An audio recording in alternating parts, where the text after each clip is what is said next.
I'm a journalist with experience in covering world affairs for Turkish audience and covering Turkish affairs for an international audience.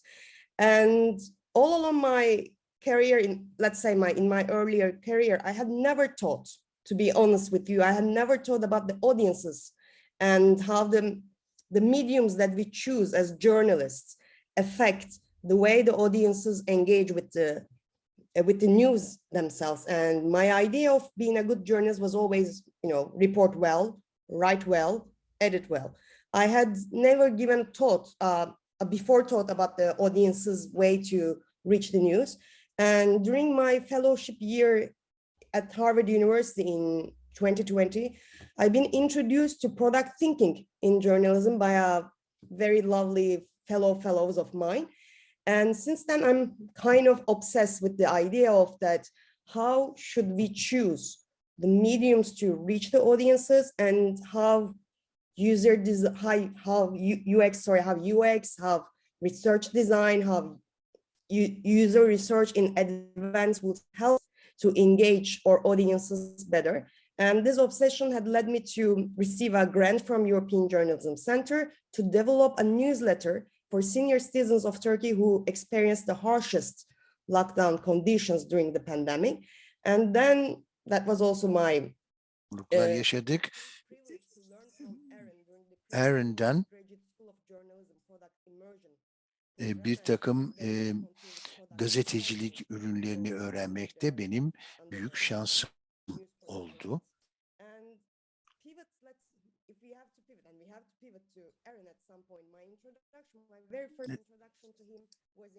Aron'da tabii tanıtacağım.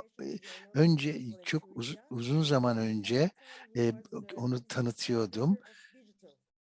O zaman Guardian'da dijitalin yöneticisiydi ve gorgeous Italian city, telling them that the work that he's been trying to do at the Guardian was like launching a 200 years old startup.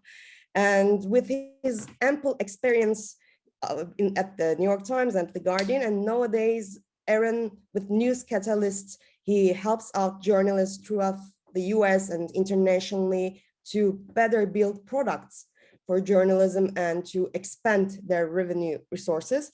So we will be hearing from him, and I'm quite excited to present him to a Turkish audience, to my Turkish colleagues, because I learned a lot from him, and he's been a source of inspiration for learning more and thinking more creatively about journalism. So during his presentation, we will not interrupt them. And meanwhile, I will be collecting questions. Either if you want to, you can type your question into the chat box, or after Aron's presentation, you can raise your hand and I will give the floor to you. So the floor is yours, Aron. Thank you so much. Great, thank you for having me. Really, I'm very glad to be here. Before I dive in, I want to take a minute just to piggyback on what Gülsin said there. I had never heard of product thinking either until I experienced it at a seminar. I thought it was bullshit, to be quite honest. And it sounded like a lot of extra process, and it sounded like a lot of buzzwords and nonsense. Journalists generally, and I assume that's true here too, we sort of live in this world between cynicism and skepticism sometimes. And a lot of times we hear these kinds of things and talk about, these new innovations, and we tend to sort of push them away a bit, almost reflexively. So I would hope that I definitely came around, that is for sure, because this is basically all I'm doing these days. And so I wanted to talk today a bit about, start by talking a little bit about, I guess, what I call, can you all see that? Is that coming up? Sure, I can see. Is it good for everyone? Yeah. Are you seeing it? Yes. Okay, great. I'm going to talk today a little bit. I'll start with this concept that I talk about often about innovation theater. And what do I mean by innovation theater? Innovation is a term that we journalists are just absolutely obsessed with. If you go onto any journalism site, journalism industry site, we talk about it nonstop. We talk about innovation a lot of times in terms of things, in terms of technologies. And, you know, here's just a sample set: virtual reality, augmented reality, 360 video, email newsletters, podcast, code.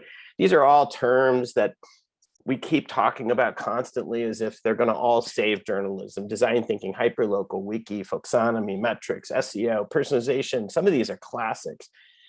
Engagement, localization, data, open data, data viz, big data, data science, civic journalism, solutions journalism, audience development, bots, robot journalism, drone journalism, sensor journalism, geo-targeting, product management, crowdsourcing, the cloud, pivot to video, membership, long form, snackable content, the homepage is dead, mobile first, design first, smart. Where does all of this nonsense end? And so this is where I feel like we need to get past talking about innovation and actually participating in innovation. İnovasyon konusunda konuşmaktansa katılmak daha iyi. Onu söylemeye çalışıyorum. So if you go on the web and you plunk the word innovation into Google, you get an incredibly unhelpful definition of innovation. Innovation here, under the definition that you get, is the act or process of innovating. Okay, not super helpful.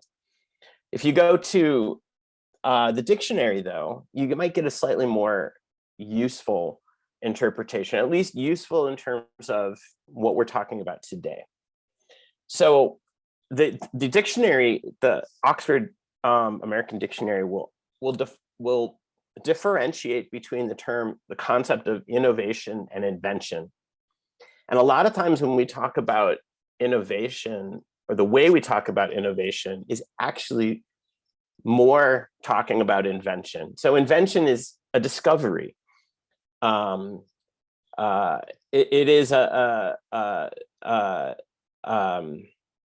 can refer to the type of musical composition, a falsehood, a discovery, or a product of the imagination. We imagine that there is some magic bullet that is going to save our industry or change us. We're all waiting for the new business model, the thing that's going to change journalism. Is it one of those technologies? Is it some magical thing that somebody's going to come up with? And I don't think it is. Innovation is a different concept. Innovation is something else. So here, I think the example they give is that the first telephone is an invention, but the cellular phone, or even one of these devices, is innovation. Okay, so the first one is invention, and everything after that accomplishes that does the job is an innovation. So in this sense, innovation in this sense is incremental. It is not an explosion, like it is not some magical thing that değnekle her şeyin değişmesi, dünyayı alt üst etmesi değil. İnovasyon bence tedrici olarak gerçekleşen, zamana yayılarak gerçekleşen bir şey. Bir bakıma sıkıcı da, yani bir süreci iyileştirebilir, çalışma usullerimizi değiştirebilir, birbirimizle ilişkimiz bakımından olabilir veya bizi izleyicilerimizle, dinleyicilerimizle, okuyucularımızla ilişkimizi değiştirebilir. That's innovation a lot of times. And here's the key, and this isn't always possible, but to the extent that we can, innovation is measurable, meaning we know what good looks like. We know where we are headed, and we know and we have evidence to show whether we are making progress toward that goal. And so let me give you just a couple of tangible examples of where we conflate innovation and invention. Back in 2016, during the time that the industry was absolutely obsessed with virtual reality, Mark Thompson, then the CEO of the New York Times, stands up confidently at a conference and declares that the New York Times is actually making money on its virtual reality projects, and will do so by 2016. Well, 2016 came and went, and the New York Times did not make a profit on its virtual reality in 2016. This is what I mean by conflating these two things, right? Here's another example. This is the kind of coverage, this is the kind of thing we see over and over and over again, right? We see a big news organization do something, right, that's splashy. And we say, innovation. And then 3 months later, they shut that thing down. Now, whether the New York Times should have shut down its Spanish language coverage is a different question. The problem here isn't that the New York Times launched something in a different language for a different audience. The problem was how the New York Times launched something in a different language. I would argue that the New York Times didn't actually follow a good process in doing in this particular case, and that's why this project got shut down. Well, maybe you don't. This project Snowfall was, went through quite a cycle. When it launched, it was declared the future of news. In fact, Malik, who used to run a site called Mega one of the most well-known tech commentators here in the US, declared Snowfall to be a new business model for journalism. Now, never mind that there was no actual business model that was part of Snowfall. He declared it to be the future of news. It was lauded, it was widely copied. Everybody was doing Snowfall. 2-3 years later, there was the inevitable backlash against Snowfall. Oh my God. And so now today you go to a conference, you go to a journalism conference, and people talk about Snowfall in incredibly negative terms. Snowfall now has become a term that people use for excess. It is synonymous with excess, graphical excess. It's a very negative term. And I find that actually quite humorous, because there's a lot of lessons in Snowfall that aren't being well understood, that aren't really being embraced. And frankly, this was the New York Times's fault. The New York Times didn't look at Snowfall as, in the way I would define innovation. New York Times looked at Snowfall as invention. We've discovered something new. Here it is. It's presenting it to the world. When actually there is an innovation argument for Snowfall if they had approached this the right way. Snowfall was, and you may not remember this, but Snowfall was a 19,000 word article written by John Branch.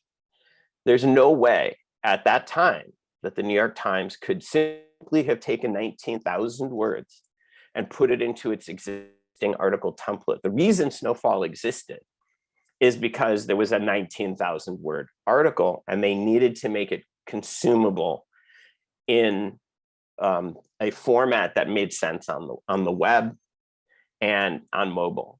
That's why Snowfall existed.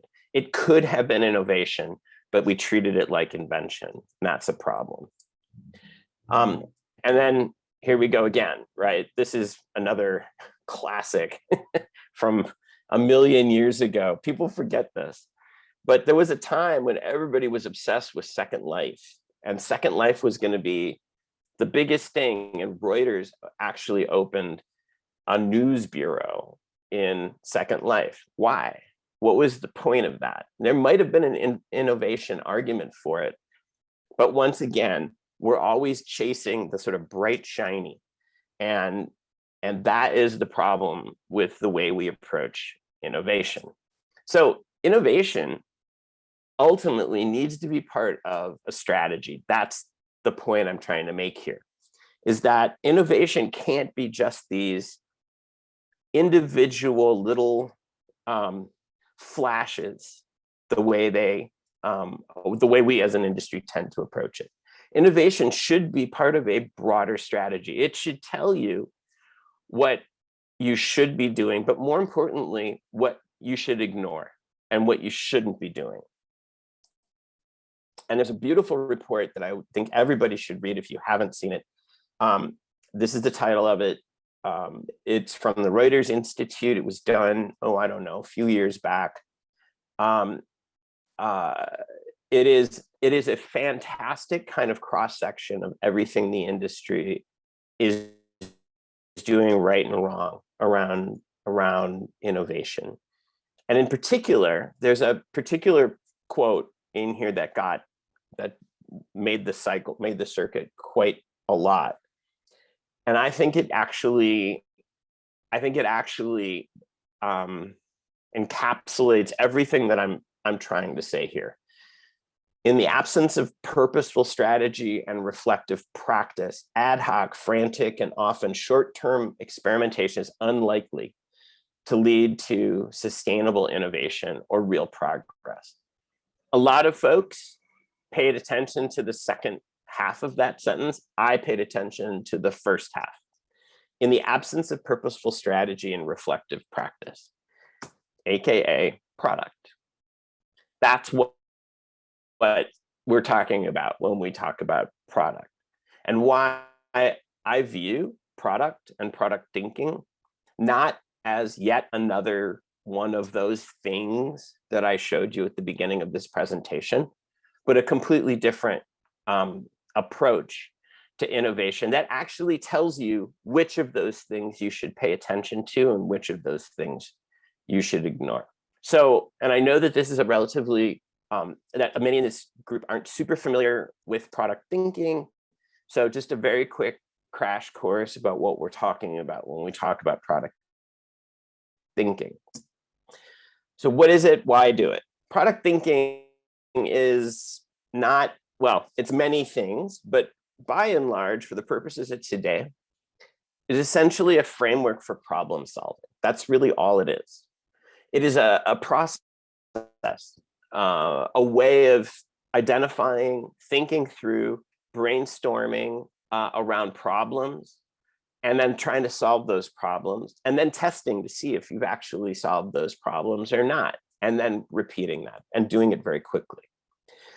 Design thinking is user-centered, and what that means in this context is it starts from the perspective of the user and not of the organization or the individual solving the problem. It starts from the user, and that's a huge shift. We all talk about audience a lot, but we do it often from the point of view of the observer. In this case, is not from the perspective of the audience. The observer in this case is the journalist. When we talk about audience, we talk about us looking at them, not the other way around. And that's a fundamental change that's embedded in design thinking and product thinking.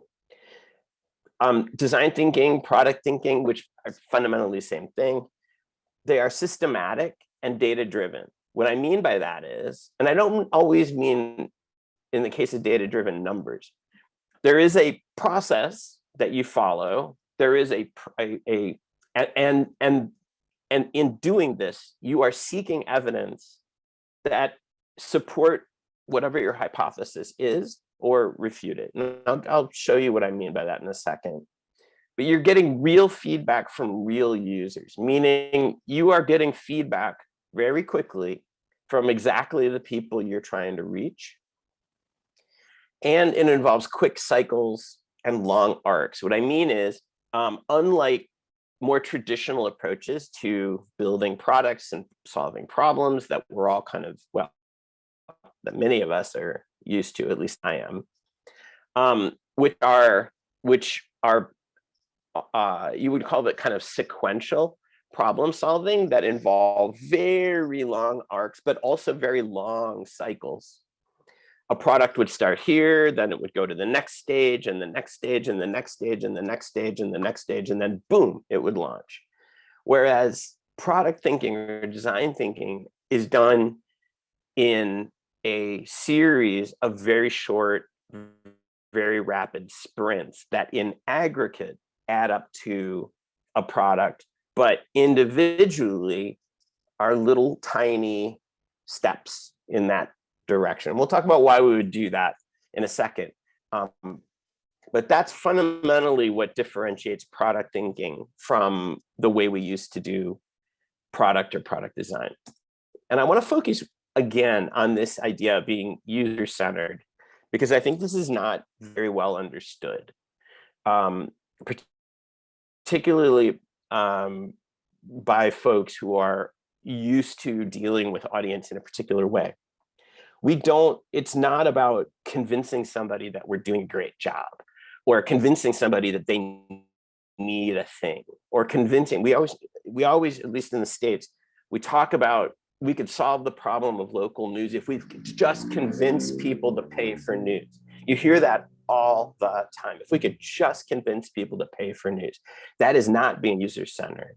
Being user-centered is saying, what are the problems that people have day to day, and why are journalism organizations failing to solve those problems? Why are they not providing value enough to users that they will want to pay for journalism? That's a fundamental switch in the way we think about users and audience and our business. 5 easy steps. The first step is empathy. Assessing needs, pain points. What do people say and what do they do?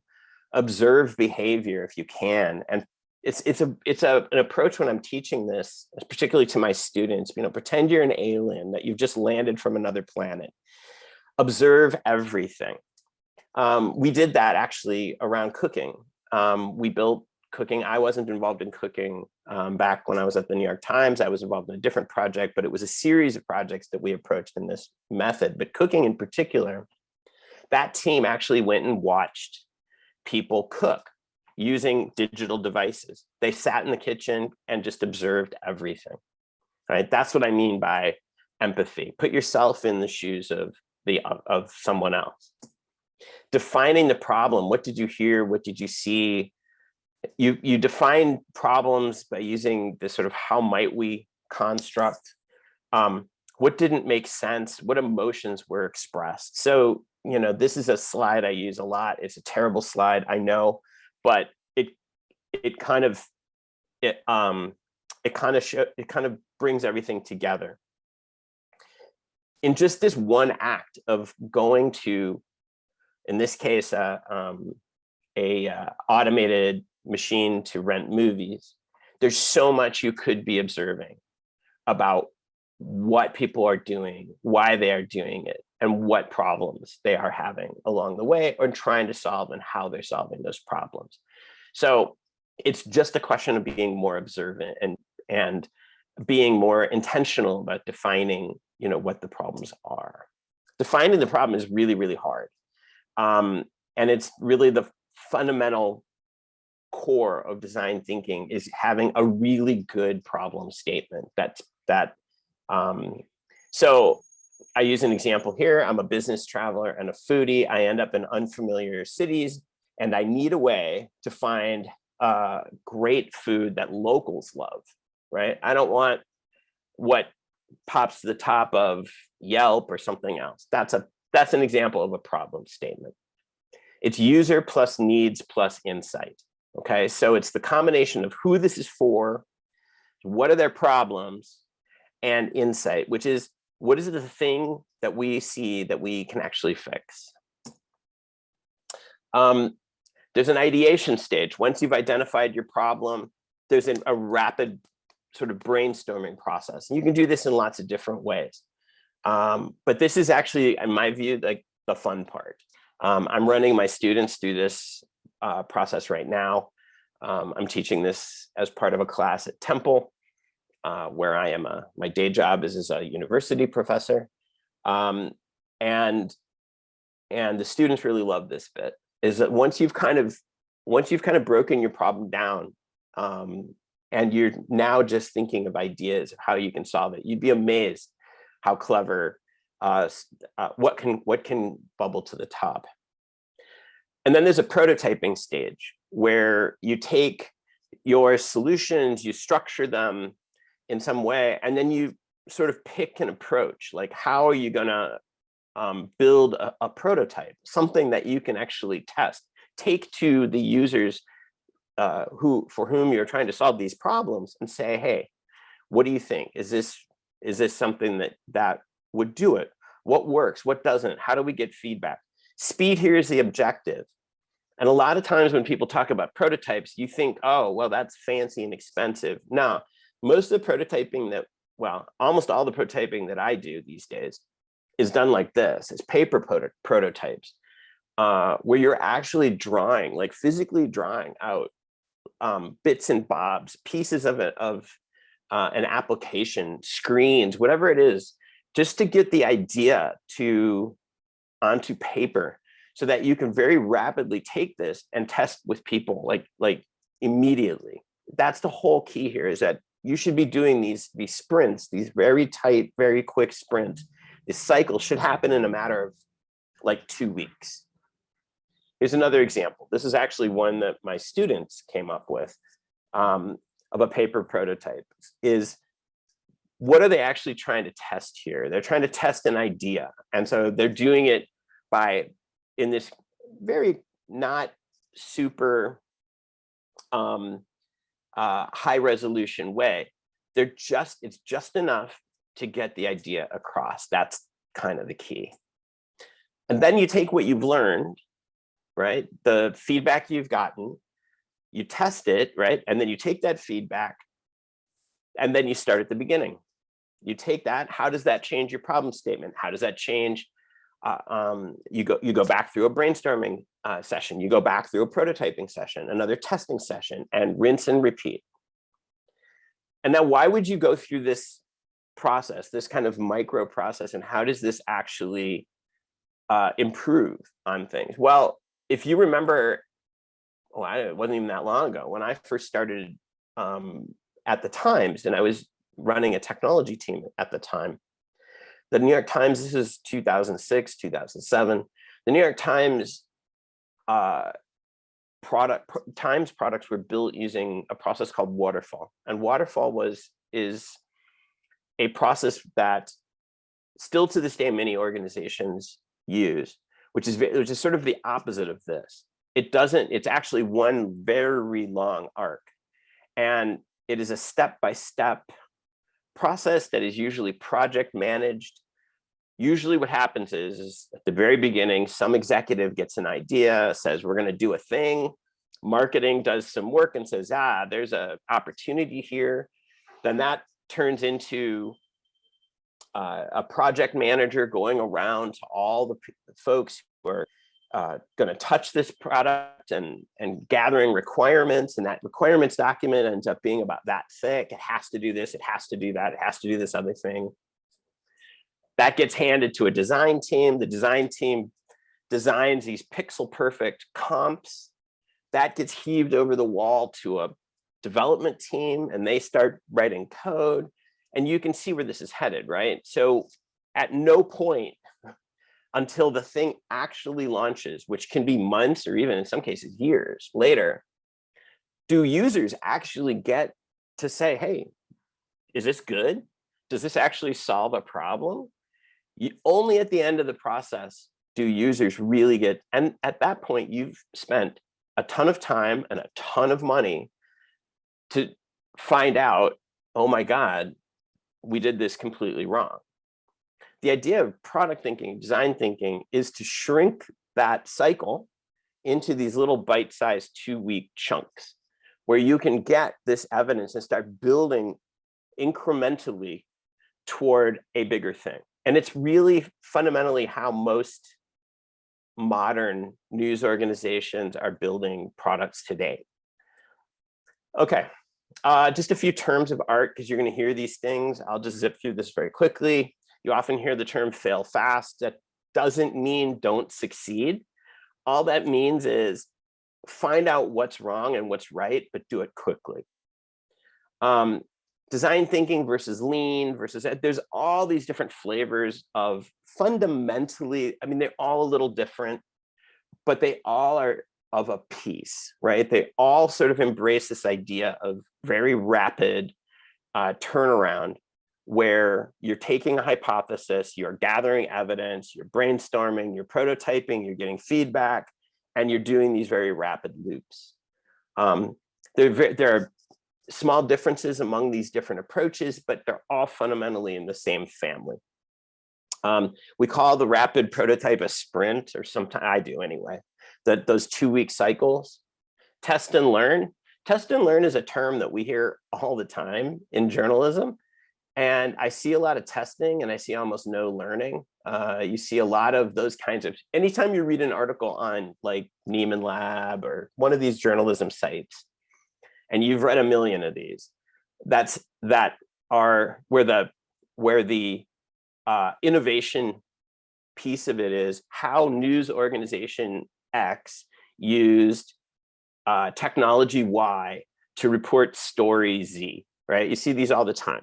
That's not testing and learning. That's a lot, that might be testing, but I don't know what you're actually learning there. Most of the time, you're not learning a whole lot. In this case, testing and learning is that very rapid cycle, right? You are testing constantly. You're testing as quickly as possible with as low a fidelity as you can, and you're moving quick. UX versus UI is an easy concept. User experience, you'll hear this all the time, or UX is how something works, and UI is how it looks. Design versus user experience. That's a good, this is another, I love this slide.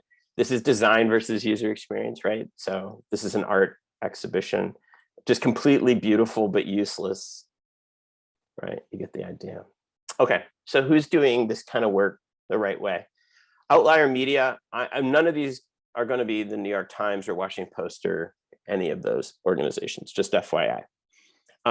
Outlier Media is an organization based out of Detroit. It's run by Sarah Alvarez there in the middle, who founded this because she was frustrated that there were huge swaths of Detroit that did not get the information, and were not getting their information needs solved by legacy media. So she founded Outlier. Outlier took an approach that is very, very different.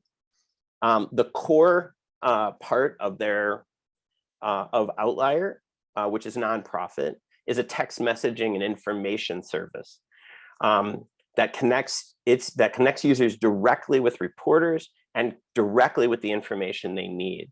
It's kind of a custom reporting on demand service for people who lack easy access to the information they need. So again, this is starting from the user.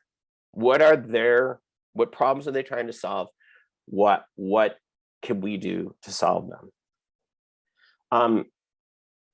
IndieGraph and Tiny News. So Tiny News Collective is one of my projects. IndieGraph is a very similar project based in Canada.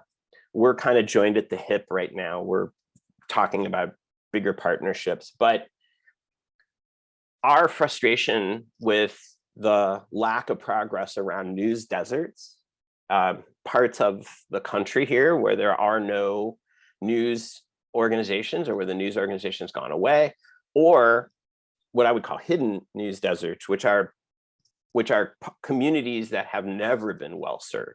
Even when legacy media was doing great, were never well served. And so we're trying to solve that by lowering the barrier of entry and allowing people to launch their own local news sites for almost nothing, and to build them to sustainability within a couple of years. That's what our goal is.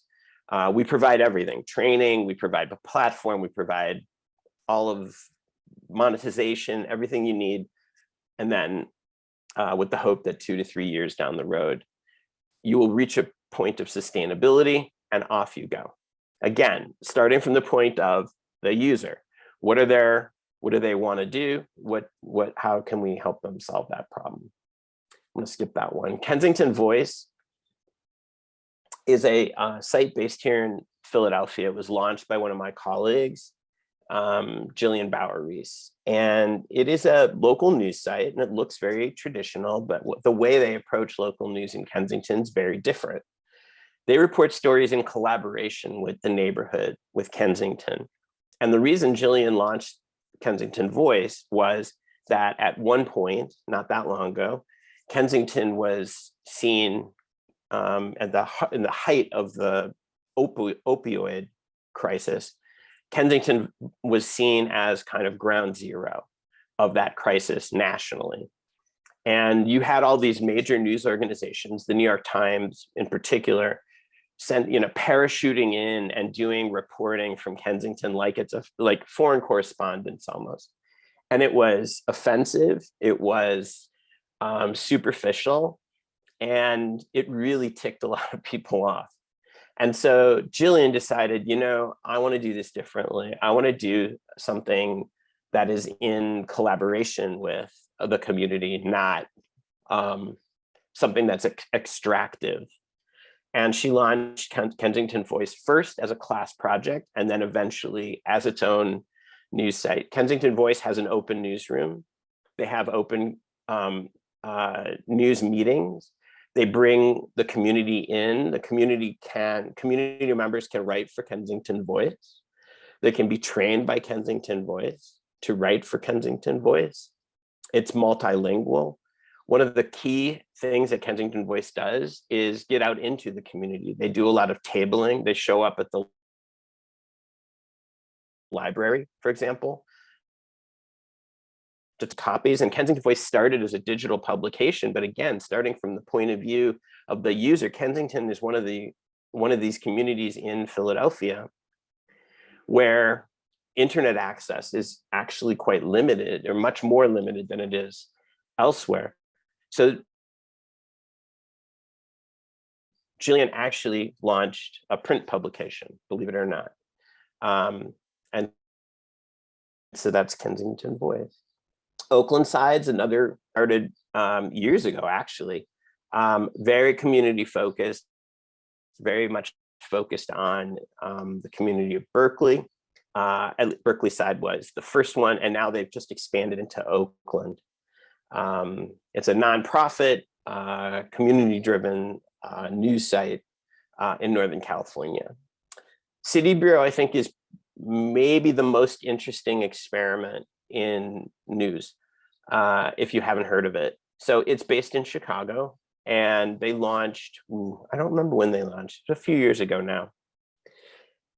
What they do is very different. So they don't actually, they have publications, they do news, but what they're fundamentally about is helping people solve their own information needs. So they have what they call a Documentaries Program. And what they will do is they will train you to be a documenter, and then they will pay you to go to one of these 8 billion local meetings that occur around the city, little community meetings or zoning or whatever it is, and document what happens there. It's a kind of journalism. They compile all of this into a database. And so if you want to know what's going on in your community, you can find out, because it is the community solving its own community needs. And it's not on a volunteer basis, it's paid. I think what City Bureau is doing is the foundation of something that I think could be incredible. And the Documentaries Program is expanding into other cities right now. It's pretty amazing. Bristol Cable is an interesting experiment as well. It's based in the UK. It's a community-owned. It's a co-op. So they embraced the business model of a collaborative cooperative, And so the community has a voice in how the Bristol Cable operates, what it covers, all of the operations of the Bristol Cable. It's kind of a community-owned news organization, which I find to be super interesting. So the Salt Lake Tribune in Salt Lake City, Utah. Salt Lake Tribune used to be, gosh, was it McClatchy? I forget which big chain it was. And one of the wealthy people in Utah, part of the Huntsman family, very famous, very wealthy, bought it and tried to make it work as a local publication. It's a very traditional newspaper. There's nothing about it any different than any other traditional newspaper. Well, it didn't work though. They couldn't get it to be sustainable. So ultimately, the Huntsman family decided, you know what, we're going to change the business model, and basically gave the news organization away and created a nonprofit organization. So now the Salt Lake Tribune is entirely nonprofit. And what's interesting about Salt Lake Tribune isn't what is happening today. It's what will happen, in my view, over the next 5 years. As they start thinking of themselves actually as a charity, as serving the community, that changes the way you think. And I'm starting to see what some of those changes now, but I think the Salt Lake Tribune actually in 5 years could be really interesting. Just a couple of resources. Gülsin mentioned News Product Alliance. This is an organization that we helped launch a couple of years ago. It is relatively new. It's just getting off the ground, but we felt it needed to exist in the world. It is a global community of product professionals and product thinkers and people who are aligned with product and product thinking. Feel free to join. There's a Slack community that's fantastic. They have an annual conference called the Product Summit. It's a great group, and we're just actually getting started. More exciting things will be happening even this next coming year. And I want to highlight one new thing that Product Alliance is doing. It's called Product Kit. It's a collaboration between one of my projects and the News Product Alliance.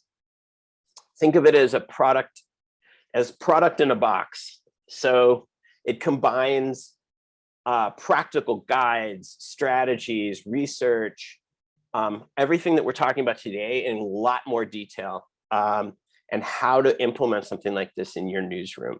We're gonna keep working on Product Kit for some time, but think about it as kind of a starter kit or a product kit, and that's what we call the Product Kit.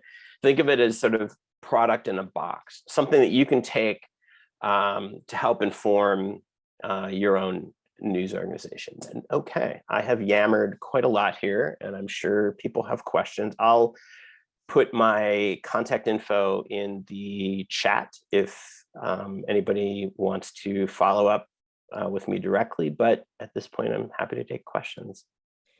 Thank you so much, Aron, for this presentation and for all the insights into how to better develop products to engage audiences, and actually furthermore than engagement. In the case of Bristol Cable, for example, a colleague of mine from Bristol Cable, Lucas, we are in the same product expansion program right now, and every time I listen to how they do the news, the community, it's night and day, right? It's night and day. It's really mind-blowing, and I suggest everyone, all the participants, to check Bristol Cable model in Turkey. It seems a bit of stretch for us, given the political circumstances, but actually it might be a very innovative way to challenge audience, to engage audiences on a very local level by providing the exact needs that they have, responding to the very immediate needs. So I will open the floor for questions, but before doing that, I would like to highlight a few things from your presentation. First, thanks again to all the participants, and it's lovely to see some familiar faces, and all the participants, Aron, to give you a better insight about them. They're coming from media startups in Turkey, small newsrooms, and very proudly and very jubilantly, I might say that they defy in every sense the death sentence on Turkish independent media, and they are very innovative. Most of them are coming from very innovative, very experimental newsrooms to find new revenue models and to have new audiences. So one thing that again, Arzu typed very good questions, few of them, and actually I will circle back to one of the Arzu's question, and this is, I think, that a very serious concern on every participant's mind: sustainability and business sustainability, financial sustainability, the workflow of a news organization, how innovation, as you define as a strategy, and the product thinking might help the participants and Turkish journalists in general, independent Turkish journalists in general, to defy all odds and to project their work better into the future. And also maybe a bit of more ethical discussion that I would like to dive into also a bit. When I first heard product thinking, I thought, I'm a journalist. Right. I'm not working at Unilever. It's not for me. I'm not selling a product. I'm doing public service.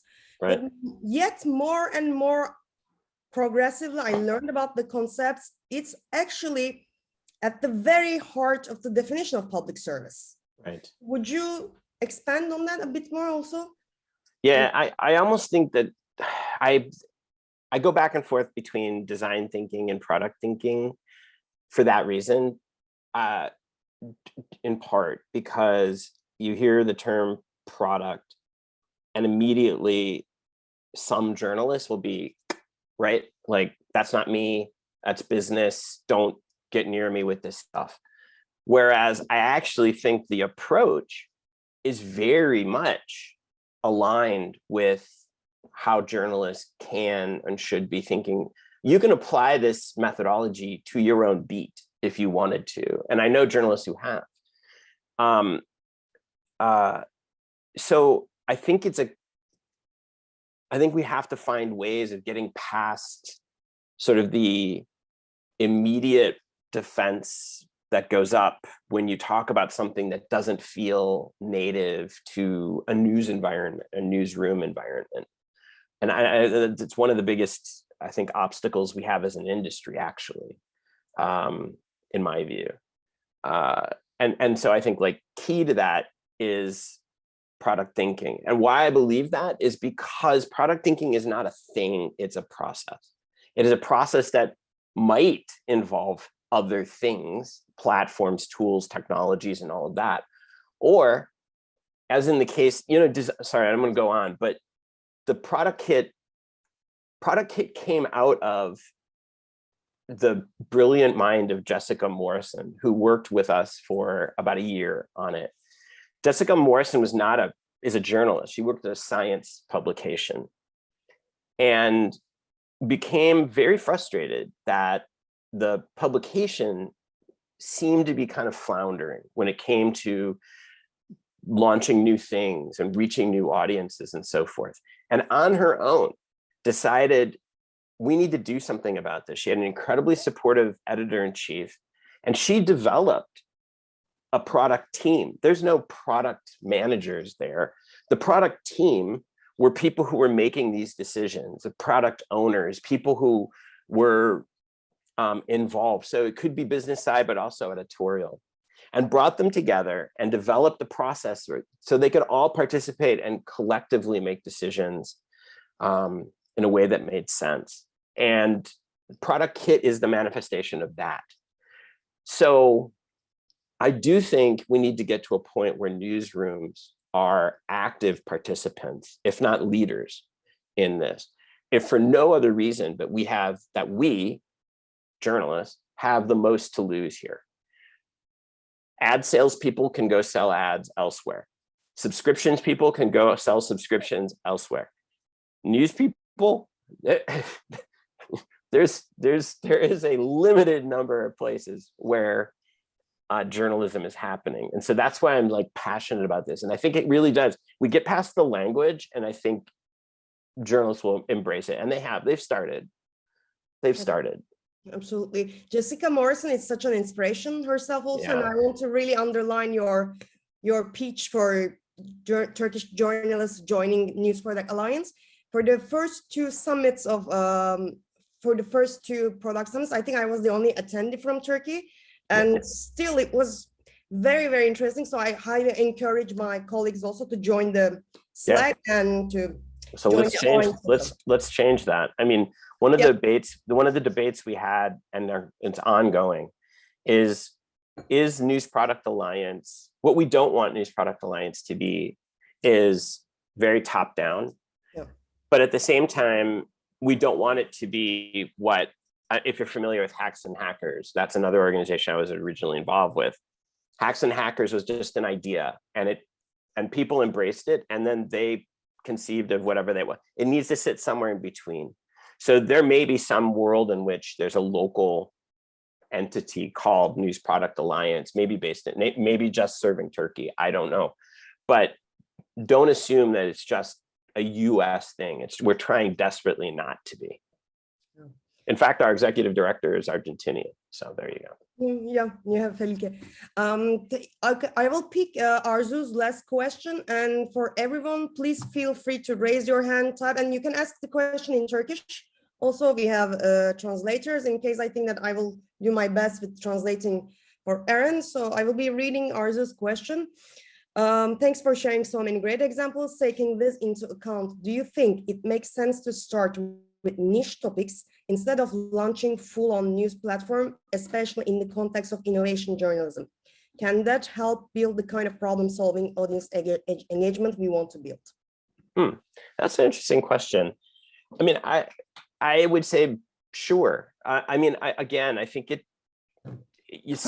you know, when you start from a product thinking perspective, it starts from of what are users, what are the jobs to be done, to put it in Clay Christensen terms, right? What are users, what is it that our readers, that members of our community are trying to do, want to do? What are things that they want that are not being, where they're not being served or not being served well? And so the answer to that question might be a niche topic. I wouldn't start from that as an assumption though, right? I wouldn't start with, okay, we're going to do a niche topic and then figure out what problem it solves for people. From the problem, work back to the solution. That's what I would say. That's kind of the more product thinking a way of thinking through that. Now, I will say there have been a lot of very successful niche topic sites launched, and I use a bunch of examples. The Information, for example, is one. Now that's technology, and that's a world in which there's a lot of moneyed interest. So I wouldn't exactly describe the Information as solving the problems of local news, but there are examples of sort of niche topic platforms launching successfully. But I would start from the perspective of the user. Definitely. Are there any questions? Again, you can raise your hand or type the question. Arzu's got like 3 more up above. We can do those if you want. They're all good. I really wanted to give the floor first. No, these are all really good questions. These are all great questions. Can I tackle these? Go back to Arzu's questions. I'll tackle some of these, and if there are other questions, we'll take those. Please. All right. So let me take this number 2 here. Projects I've seen so far that focus on ideas as like solutions journalism or data journalism, putting the quotes in there, are often externally funded, donor funded, although some are introducing paywalls to access stories published on those platforms, but they're still limited in numbers, and not all audience members can access these behind paywalled news. So the question is, how do we make it financially durable, not having to rely on external funding all the time, or is it just a matter of time until there's a greater awareness on the audience end? So this is a question I get all the time. About, particularly because my background, I used to be a data journalist, right? I used to run like graphics teams, and so I guess I would say this. Again, I wouldn't start with the idea that that let me backtrack. Even how do I put this? I want to start from the point of view of what problems that people have and how we're solving them. And there are times when solutions and data journalism and all of these concepts make a lot of sense, right, for solving those problems. Texty, for example, based in Ukraine, is one of the nerdiest organizations on the planet, and they don't have a paywall. They are primarily funded through donations, yes, but they are doing some of the most complicated, in-depth data journalism of any organization. It's a very small organization. They're doing crazy, crazy, complex work, but that's what their focus is, and it's working for them. So my feeling is that if you're solving a problem for people, and you can demonstrate that you're solving a problem for people, and that's measurable, that I look at revenue funding is the reward for having an outstanding product that actually solves people's problems. So I wouldn't approach this from the point of view of how do we support these things, right? And that's the way we always talk about these questions, is how do we pay for all of this? The bigger question is, are you actually solving a problem for somebody? Is this something that someone will support, whether that's philanthropic, whether that's a donation, whether that's membership or subscription? Are you solving a problem in a way that somebody says, hey, I will pay for that? That's, to me, the sort of more fundamental question that you have to ask and answer. Actually, one question that I might have, or actually one topic that we can expand on, and here I invite all the participants to have questions. When I was doing the European Journalism Center supported project for the senior citizens of Turkey experiencing the harshest lockdown, and Aron, when I started, I was first considering what are the social media platforms that they are using. But later on, I realized that, so I was using WhatsApp a lot to reach them. But then later on, I realized that the phone calls, the good old phone calls, that as journalists that we don't think of very often, are the ways to, actually the best way to still reach an audience. So that's why when I first heard of the Outlier and the other examples that that you gave, how they turned the lack of broadband or the quality, the bad quality of the broadband internet, how they turn it into their advantages. And do you have any other examples in mind, like in case of a lack of, let's say, or bad quality of a technology, a newsroom came up with a whole new solution? Yeah, well, I mean, I can talk about, so this Connecta Arizona, which is founded by a former Knight fellow at Stanford, is all based on WhatsApp.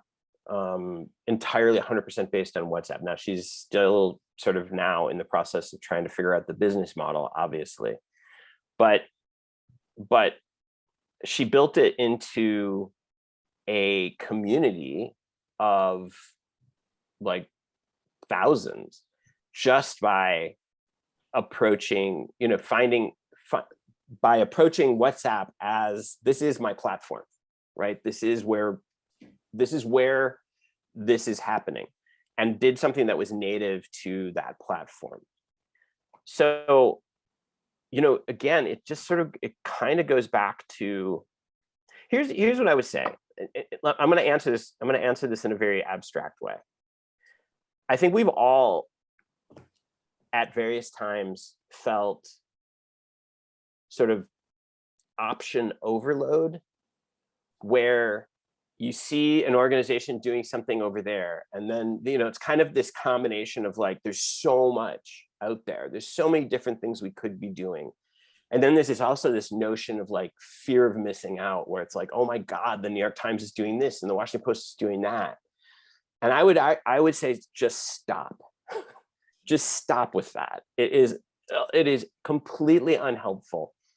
And just rewind. And again, and I hate to sound like a broken record, just pick a problem just pick a user, a kind of user, a group of users, a group of folks that you need to you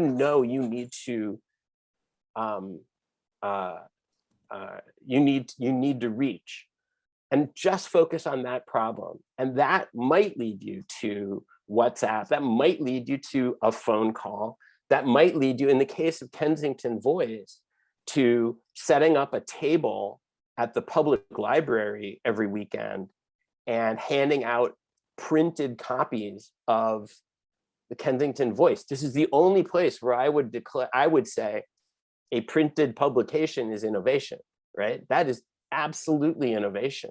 They're trying to reach an audience that they can't reach any other way. That's innovation. That is the very definition of innovation.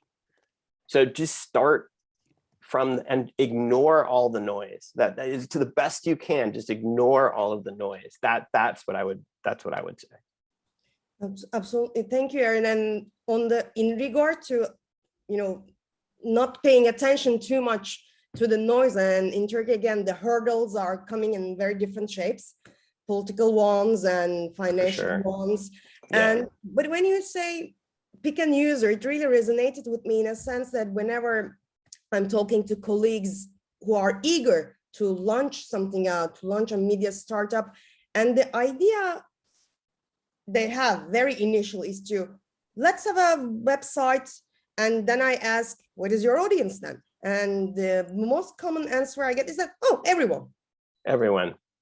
And it starts not, I wouldn't say even ambitious. It sounds, in their mind, it's the logical one to target for the wider audience they could get. And what is wrong or what is right about it for you? Well, I mean, the slightly snarky answer is, if your audience is everyone, it's no one, right? So I would say this: if you aren't picking an audience, at least to begin with, to say, this is okay. So there's a methodology called Lean, right? Which is a flavor of kind of product thinking. It's in this family. And Lean is very much more sort of focused on metrics. But philosophically, it's an interesting approach, right? That can inform how you think about building. Lean is about finding your super users. So even at the smallest site, right, with very small traffic, is gonna at some point have a very small segment of folks, of audience, who just can't get enough of you. And those are the folks that, if you can move those folks, everyone else will follow, right? So Lean is really interesting because it focuses on this very narrow segment and tries to move incrementally that group. And that's, like, philosophically, you could kind of take the same approach with a startup and say, here's the concentric circle of audiences. Here's my target audience, and build out from there. But if you can't capture that center ring, if you can't even say who's in that center ring, then you don't really know. That's really not an answer then, is what I would say. You don't have an audience. You don't know who your audience is. If you think it's everybody, then you don't know. That's really what I would say. Arzu, I've been reading your questions, and Aron read one. Please, let's hear one from your own voice. Thank you. Thank you. Yeah, and thank you for answering other questions. So this is more about the journalists themselves and the challenge of breaking out of, like, the stereotypical way of news reporting and writing, and breaking out of perceptions. I mean, I guess for a bit of context, I'm originally from Azerbaijan. I live in Turkey, but I still very much focus on the Caucasus, and I cover Turkey as well. And some of the work that I do is often with the journalists from the South Caucasus. And this year, actually, we did a series of trainings for journalists from the South Caucasus on this innovative journalism, right? So how to like bring new wave into the way they already report. And they were coming from all kinds of backgrounds. Some were just starting, some were photojournalists and whatnot. So long story short, you know, it was very interesting for me to see how difficult it was for them to actually understand the concept of innovative journalism.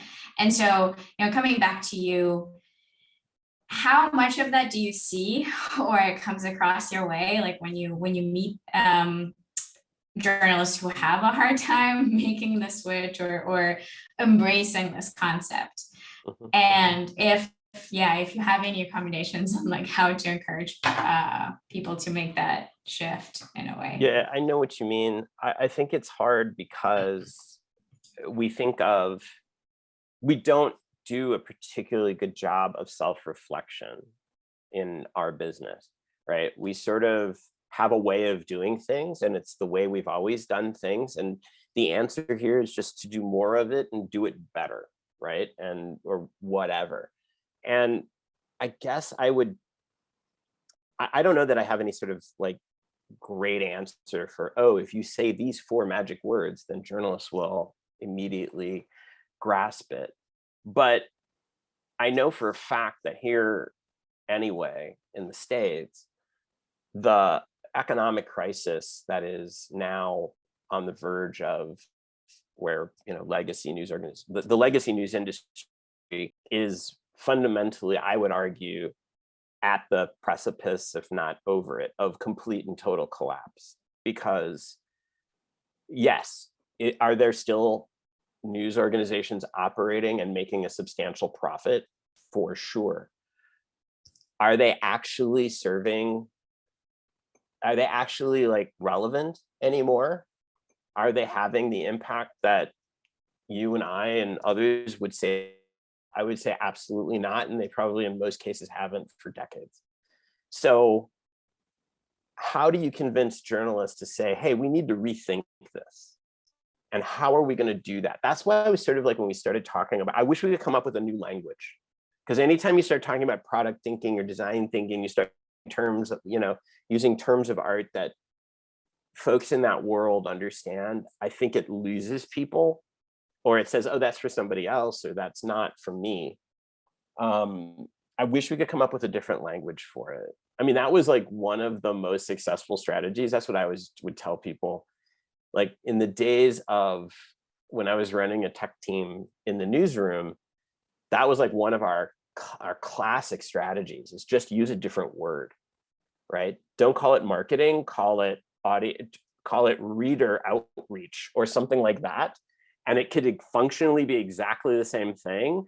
One of them, journalists will completely embrace. The other one, they'll go, ooh, no.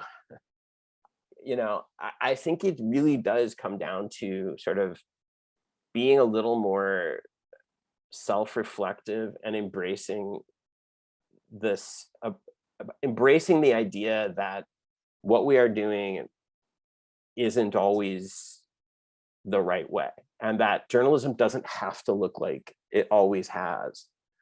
Well, actually, journalism doesn't look like it, quote, always has. It's particularly in the US, we talk about the tradition of journalism and the salad days. We're talking about a period that probably existed sometime after World War II till about mid-70s. We're talking about like a 35, maybe 40-year period out of the hundreds of years that newspapers and news-like things have been around. If you go back and look at the first issue of The Guardian, it is unrecognizable as we would think of news today. And that was only, what, 1820.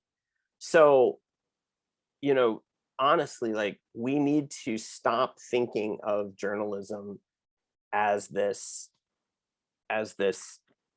immutable thing, and really start being better and more reflective about how we need to change our process, how we need to change formats, how we need to think about getting feedback, how we need to know whether we're doing the job and actually solving people's problems.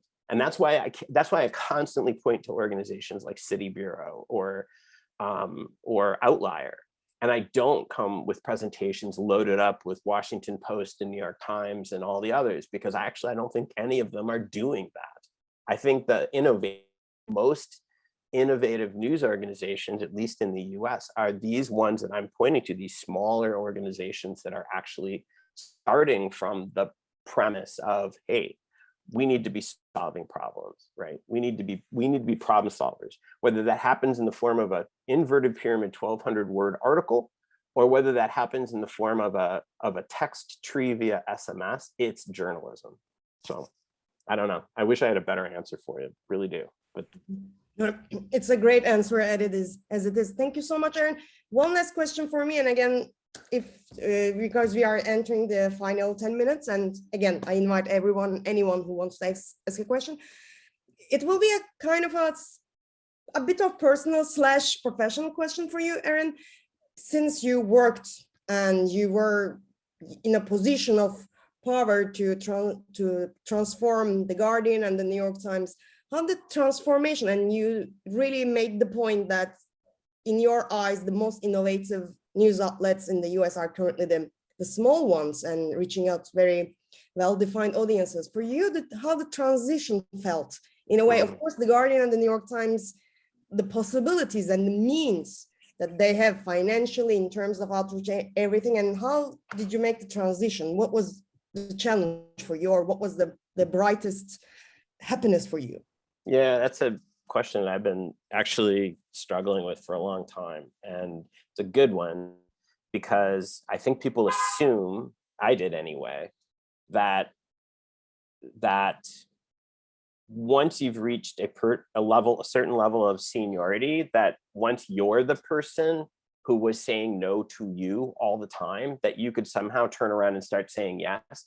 And unfortunately, it just doesn't work that way.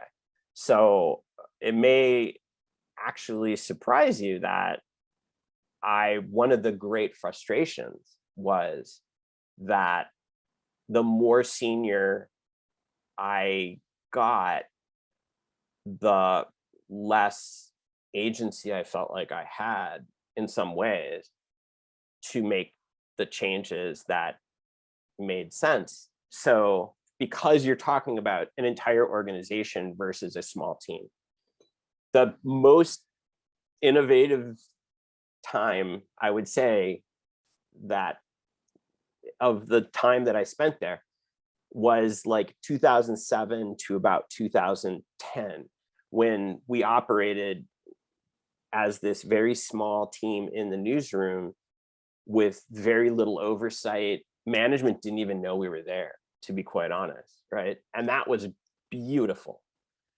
But as soon as you start engaging with the broader organization, it brings in so much baggage. And this is why, when you talk about the New York Times and you talk about a newsroom of whatever, 1,600 plus people, and you say to people, just their minds are blown when you say this, when you say that, like, I ran a team at the Guardian of maybe 50 people doing graphics and interactives, and that didn't include the photo desk, but let's include them. So maybe it was 65 people. There was probably 250 people doing that job at the New York Times, doing those jobs at the New York Times. And so you ask yourself, well, why is the Times better? But why aren't they so much better that nobody could ever like conceive of? Like, they're better, but why aren't they light years better? And it's because of the organization. It's because the overhead, the administrative, the amount of work that you have to do work at an organization like that is extraordinary and exhausting. And so, you know, to some degree, in part, the reason I chose not to stay at the Guardian was because I sort of was like, I can't, it's too much. It's just, and so I, in a very cowardly way, decided this is not for me. I need to go do something small again. And that ended up being News Catalyst and Tiny News, which is where I'm spending probably 150% of my time right now. And so I feel much more I feel like I'm making a bigger difference doing tiny news than I certainly did as the chief digital officer at The Guardian. So, but that's just me. Other people love those jobs. I did not. Oh, you can feel that they love their jobs. And thank you so much for a very frank and heartfelt answer. So we are wrapping up, Aron. Thank you so much for being so generous with your Monday morning. And we fully appreciate that you brought home really concrete examples rather than displaying, oh, this is what the Post is doing. And because that's a kind of presentation I ran into a lot. And after a point, your audience is not capable of doing this kind of product. So what the point of this is now. So thank you so much for your insightful approach and your introduction to product thinking. And I thank to all the participants also. And again, for IPI for organizing this.